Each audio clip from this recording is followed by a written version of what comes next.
The war on poverty began nearly 50 years ago, and we discuss the issue and what's being done now in the state to reverse growing numbers in this week's Capitol Report.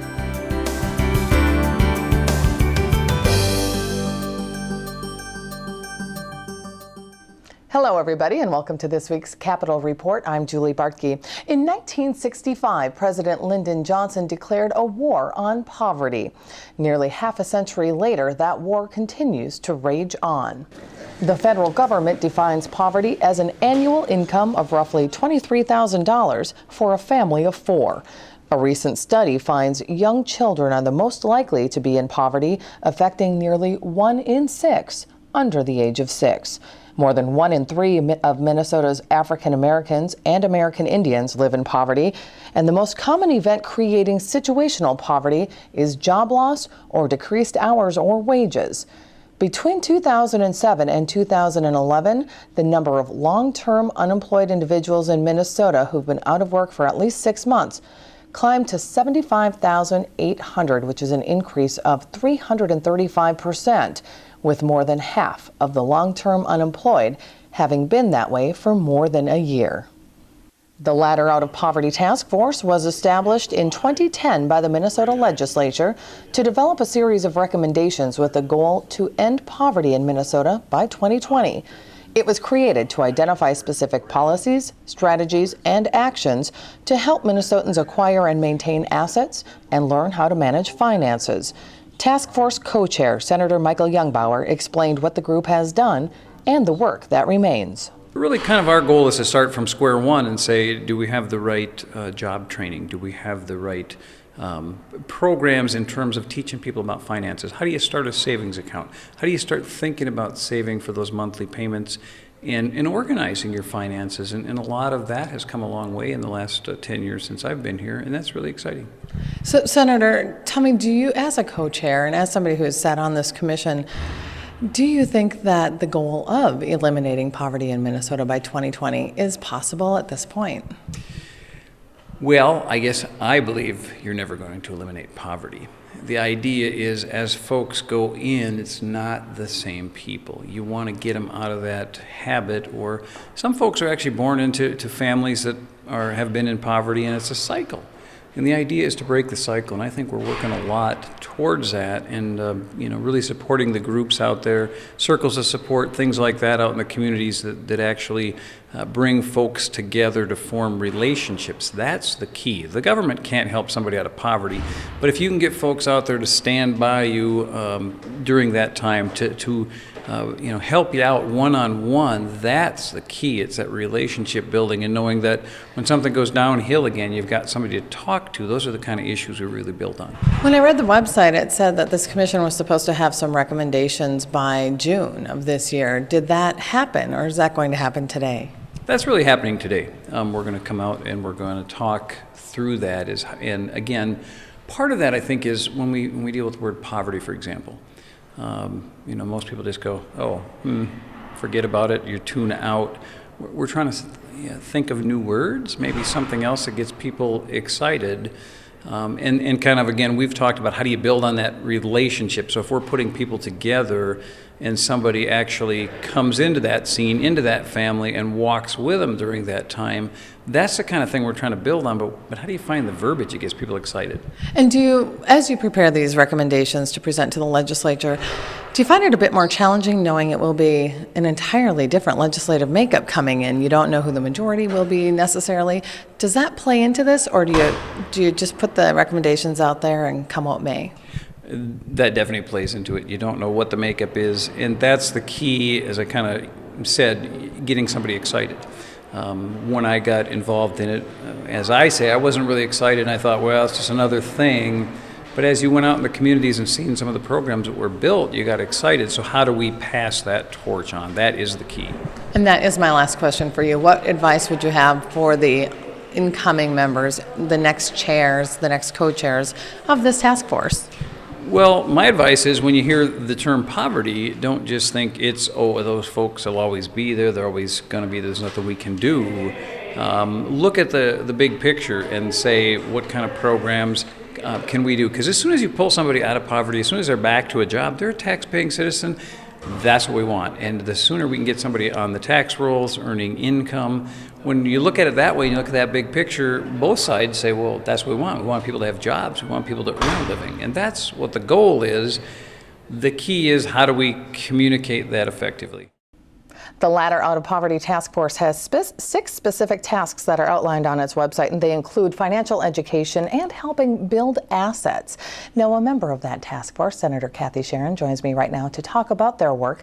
She's also here to talk a little bit more broadly about the issue of poverty. Thank you for joining us today, Senator. Of course. I want to talk to you again about the issue of poverty first. And there was recently a study released. It's a 70-page study called The Faces of Poverty 2012. And it states that between the ages of 20 and 75, more than half of the population will have experienced at least 1 year in poverty. A lot of this is situational poverty based on the recession, people losing their jobs, et cetera. But what's your impression of the growth in poverty, particularly over the last few years? Absolutely, there's a relationship between what's happened in the mortgage foreclosures and the ability of people to sustain their assets, the equity that they've had in their homes. They've taken out loans, for example, assuming that it would continue to gain value, so that when their payments would have to increase because a contract with the bank was over and they were going to have to pay higher interest rates or increase their payments, they were unable to do that because the values of their home had fallen below what the bank said that they were willing to loan them. So they all became very challenged in terms of their ability to maintain their level of wealth. What I think that study tells us, though, where they're describing that at least 1 year in the life of people is going to be in poverty, tells us that when we're talking about poverty, we have to understand that there's quite a continuum, quite a variation of what we're talking about along a very big continuum of persons dealing with the issue of poverty. At one end of that continuum are people who struggle with severe mental illness, for example, or extreme disability that makes it difficult for them to enter fully in the workplace and create enough adequate income to pay essential costs of living.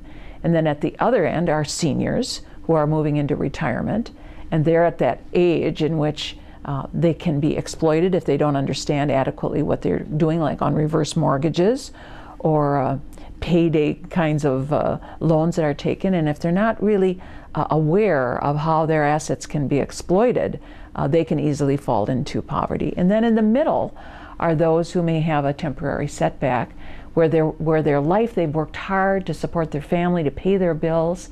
They have 2 incomes in their family. They earn just enough to stay ahead of the game, and a crisis comes along and they aren't able to sustain that. That number that you're talking about is describing that very thing, where right in the middle, where people have worked hard all their lives to maintain, assuming that things would stay the same, and then a major crisis, way out of their control, hits them, and they're not able to sustain their ongoing expenses. And then there's also generational poverty, which is more of the cycle of poverty. People are born into it, don't know how to get out of it. I'd like to ask you what you think government's role, if any, is in trying to pull people out of poverty.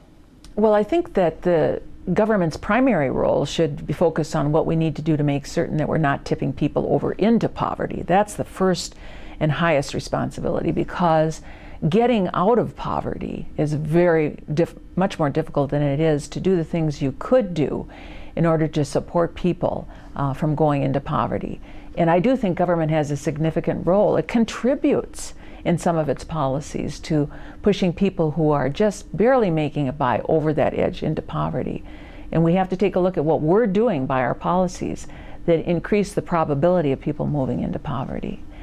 Then for those who have generational poverty that you're describing, those persons who have not, maybe are new immigrants to our country, people who have not had wealthy families pass on inheritance to them so that they can start out their lives with a business or with a little nest egg to move ahead.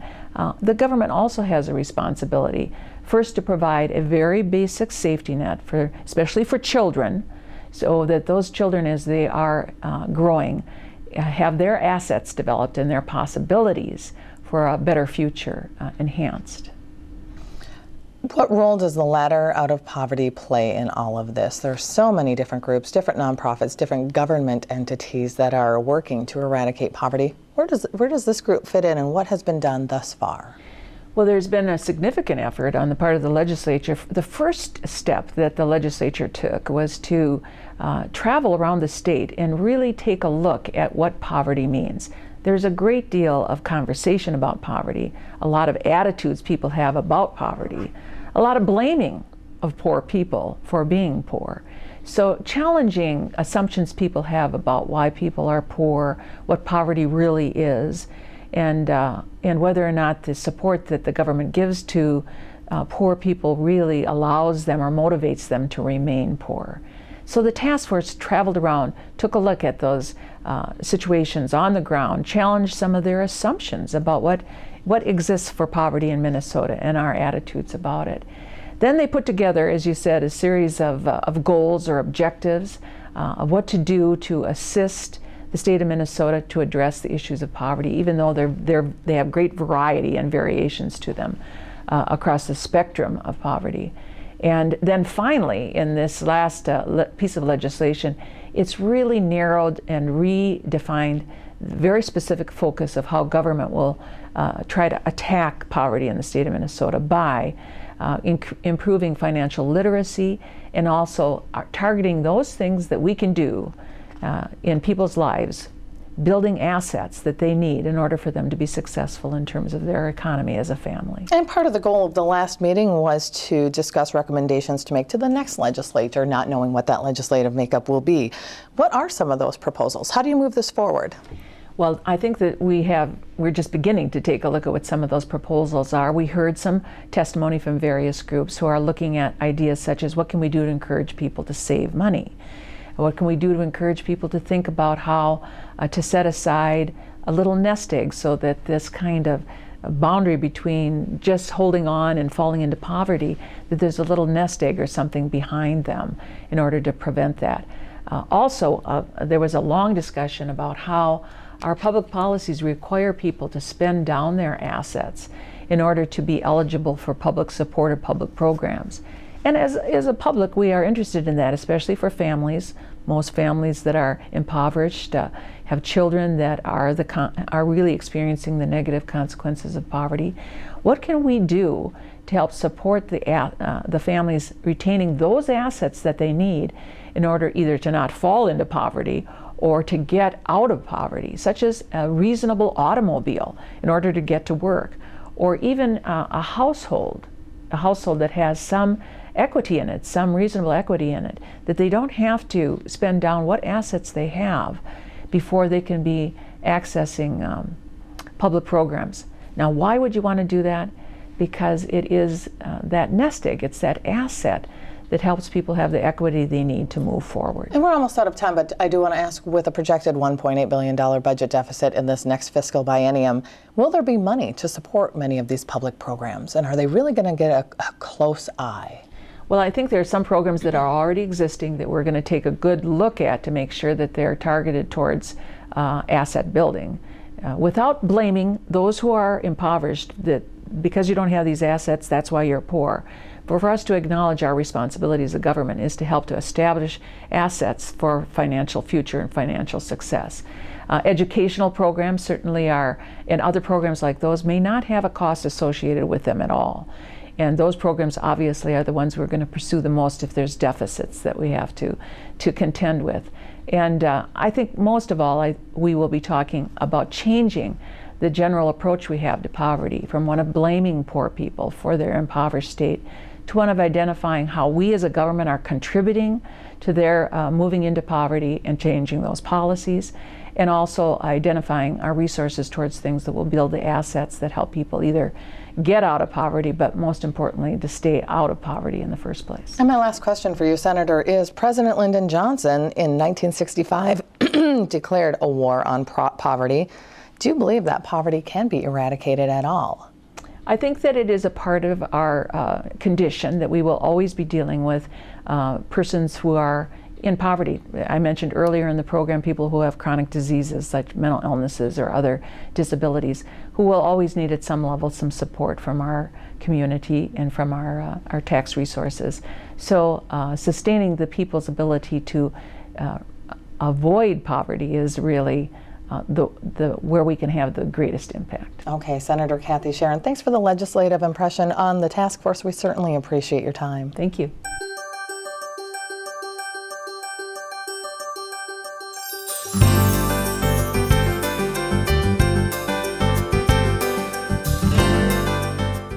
Financial literacy is a key component of the work done by the Ladder Out of Poverty Task Force. We caught up with Commerce Commissioner Mike Rothman to learn more about the programs being developed by his office to help people become savvy with their finances. Commissioner Mike Rothman, thanks for joining me. Thank you. Your office, the Department of Commerce, has been very intricately involved in this Ladder Out of Poverty Task Force. What have you been doing to try to encourage financial literacy? Well, from the beginning, I felt that financial literacy was important for kids, K through 12, and people all the way up to being seniors, to be educated about financial literacy. It's important from the perspective of as they grow up and what they do, but also for consumers to know what financial products are out there. They're very complex, and people can be subject to scams and fraud and things like that. And to the extent you can teach people about financial products, what they should look for, it'll prevent the scams and the abuse that are out there. So we've had a roundtable. We've also had interagencies brought together where we have gone out and talked about financial literacy. I've been out and about and I've been to schools, I've talked to seniors, and a whole variety of other people. We've even worked with the military to teach soldiers about financial literacy so that they're prepared for the financial stresses that everybody faces now in the economic downturn, and how they can help manage their own finances. And as you've been out speaking with these people, were there any surprises from them for you, and maybe areas that you had overlooked but you incorporated? I think there are surprises, and that is that there's always an opportunity to learn more. So you wouldn't expect it, but I was out. I went to, for example, a school, and we talked to kids. One kid in probably first grade or kindergarten said, "How do you open a bank account?" And you sort of think about that. Our kids have bank accounts, but some people don't. And so for kids and teaching them, what is a bank account? How do you save money from when you're a young kid? And I think for seniors, when I talk to seniors, I'm surprised at the number of scams and that they're subject to, and the fraud, and the people that are being taken advantage of. In the sense that it's happening every day, and it's happening to more people than you would expect. And then, of course, it's my job as Commissioner of Commerce to work on consumer protection issues and make ourselves available to help people. And the idea behind this Ladder Out of Poverty is to try to eliminate the cycle of poverty. Do you think that these programs are specifically geared to help with that? I think so. Part of it is it's obviously a very difficult issue. It's been there for a long, long time. I grew up that way and went to college and got a job, and I think as Americans, we have the great opportunity to go to college and get a job.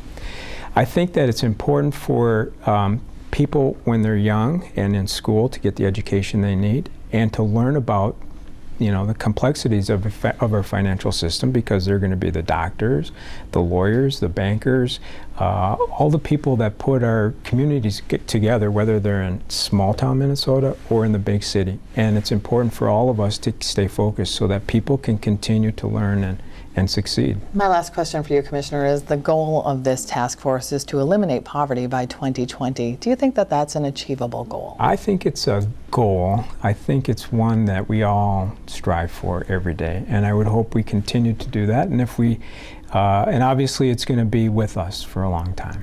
Our system is there. I think what we really want to do is close that gap every day, every month, every year, and for me, to make a difference, to do that as long as I can. Okay, Commissioner Mike Rothman, thank you so much for your time. Thank you very much.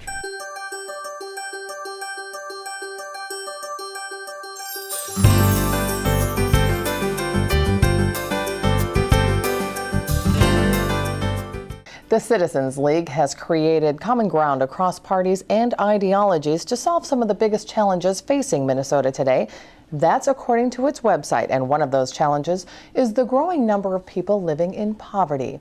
Bob DeBoer testified to the Ladder Out of Poverty Task Force recently, and he joins us now to talk about what the Citizens League is doing about this and more broadly about the issue of poverty. Bob, thanks for joining us today. Thank you. Bob, when you testified to the committee, you testified that one of the problems in getting people out of poverty is that they spend so much time and energy navigating public programs that they tend not to have energy or time to learn fiscal literacy to try to get out of poverty. So first, how did you come to this conclusion? Well, we started this project about 3 to 4 years ago and really started to take some very close looks at what happens in the current system. And what we found was that our current system is really more a reaction to poverty. And once people go into using public assistance, their capacity is now used navigating the system to prove their neediness, which we think is a little bit backwards for what we say we want people to do, which is prepare themselves to become independent. So rather than spending their energy and time on the ways that you and I might think are best to get independent, saving more, earning more, making the right connections for a sustainable future, they spend their time navigating a very complex system. Do you find that that's the case with both situational and generational poverty? We didn't have a specific breakdown on those two different things, but once you enter the public assistance system, there are a variety of eligibilities, variety of different programs, whether it's around your health care, whether it's around your actual assistance money. I think those who enter in a situational situation, they may have more of an ability to figure out how they're going to move out of it more quickly. But we don't want more people getting trapped in a system that we think misuses their capacity. So what kind of policies does Citizens League support when it comes to trying to get people out of poverty? Well, right now what we're looking at is trying to establish 5 demonstrations with partners around Minnesota that we call family independence demonstrations. And what we want to do is we want to develop groups of families that work together, that set goals together, that are accountable for those goals they set, and support that much more directly with cash and with building up the type of networks they need to be independent, and rather than spending so much time navigating the current system. There are some things we'll need to change on the way to make that work. What did you hear during the Ladder Out of Poverty Task Force that you liked, and what didn't you like? Well, I don't know if there's anything I didn't like. What I did hear was that we have kind of growing momentum for financial literacy. We have some realizations going on that, you know, folks who have the capacity to be independent need some more tools. They need to not spend all their energy doing what we've currently got in the system. I think the next steps on that are still difficult because you can't just have financial literacy thrown out like a blanket for everyone. We have one idea. We'd like to work on some savings innovation products that would attract more people into a situation where financial literacy could then be part of what they get, financial education, to help them make good decisions. And that's one piece of legislation we'll be working on this session. And are you speaking with people who are currently living in poverty as you craft these policies? Where do you get your information and your data? Well, our information really started, we are a civic policy-making organization, and that means we have a fundamental belief that all people in organizations have a role in policy, and that if we want to reclaim our democracy, so to speak, we all need to realize that our decisions add up to policy every day.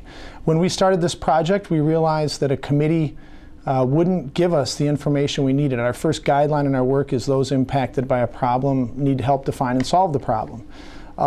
So we did do a lot of reaching out, a lot of working with organizations who work directly with folks who are in poverty, but also having a lot of direct contact ourselves. And that's how we gathered our information to have the right kind of findings to lead us in a good direction on the policy. And have you found, Bob, that your findings have changed perhaps recently because of the recession and the growth, the exponential growth in situational poverty as opposed to generational poverty? Has that really played into some of your policy crafting? Not so much, because we're still looking at that existing system having the wrong incentives. So whoever gets into that system, we're concerned about. I do think there's some areas that with situational poverty we'd want to take a more closer look at.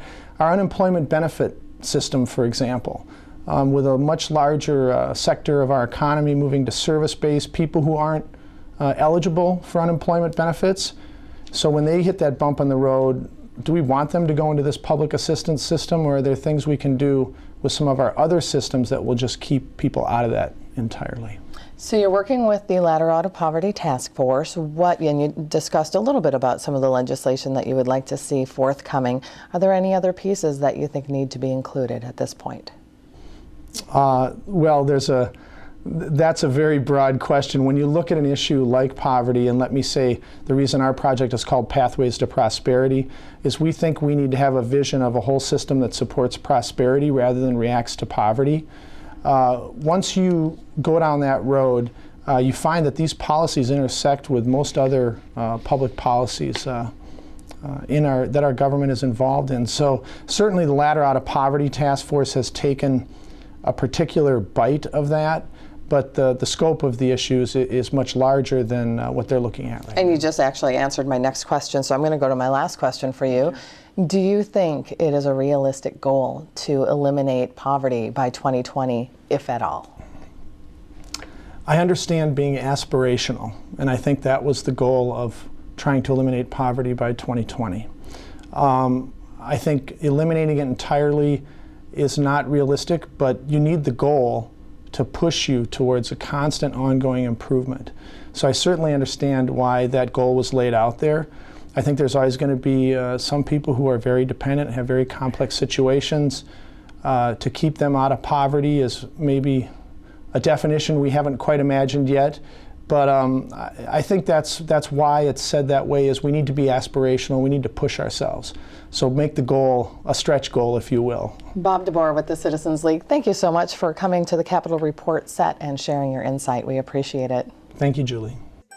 The Secretary of State's handling of 2 ballot questions that will go before voters in November came under fire during this Senate hearing. Some GOP committee members expressed disappointment over the Secretary's actions, which includes imposing new titles for the ballot questions, while DFL members defended his decisions. It's his duty to tell people what he thinks this law will do and how it'll affect the voting system in Minnesota. And he is a separately elected official from the governor. He may be part of the executive branch, but he is a separately elected constitutional officer. Nobody can deny that the Secretary of State opposes this photo ID amendment, is changing the title in a way to help his side of the issue succeed. We in Minnesota have a right to expect better.